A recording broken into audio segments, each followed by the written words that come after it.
Mtazamaji wa Madolali TV, leo nimekuandalia makala fupi kuhusiana na mnyama chui. Na hapa utaweza kufahamu urefu, uzito na hata ukubwa wa mnyama huyu na tofauti yake kati ya mnyama duma na jagwa. Chui ni mnyama mwindaji anayewinda kimya kimya sana, ingawa ni mdogo kuliko wanyama wote wa genus ya Panthera. Chui anaweza kuwinda mnyama mkubwa kwa sababu ya fuvu lake kubwa lenye taya zenye nguvu.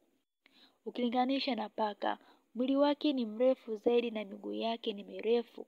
Urefu wa kichwa na mwili wake ni kati ya sentimita 125 na 165, na mkia wake unakaribia sentimita 60 mpaka 110. Urefu wa mabega ni sentimita 45 mpaka 80. Chui dume ni wakubwa kwa 30% zaidi kulinganisha na jike, kufikia uzito wa kilogramu 37 mpaka 91 ukilinganisha na jike wenye kilogramu 28 mpaka 60. Chui wenye miili mikubwa hupatikana kwenye maeneo yaliyojitenga na wanyama wengine wala nyama, hasa toka kwa wale jamii ya paka wakubwa waliozoeleka kama vile simba na chui wakubwa wenye milia au taiga. Lakini mara nyingi chui huchanganywa na paka wengine wenye madoa kama duma na jagwa.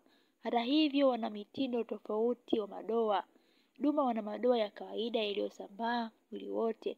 Jagwa wana madoa madogo ndani ya vijimraba, wakati chui ana madoa ndani ya miduara midogo kuliko ile ya jagwa. Chui ni mkubwa na mwenye misuli zaidi kuliko duma, lakini mdogo kidogo na mwenye misuli kidogo kuliko ya jagwa. Madoa ya chui ni ya mviringo kwa Afrika Mashariki na huwa ya mraba kwa Afrika ya Kusini.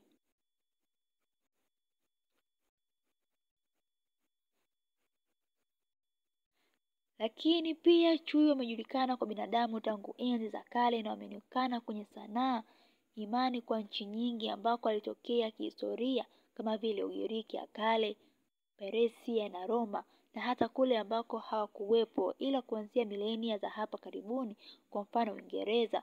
Matumizi ya sasa ya chui ni kama ngao ya michezo, ngao ya taifa ambayo iliyozoeleka sana kwa Afrika, japo bidhaa nyingi duniani zinatumia jina hili la chui. Mtazamaji, hii ni makala fupi kuhusiana na chui. Endelea kusubscribe, kulike na kushare video hii. Makala hii imeandaliwa na kusoma kwako nami Aisha Mtali.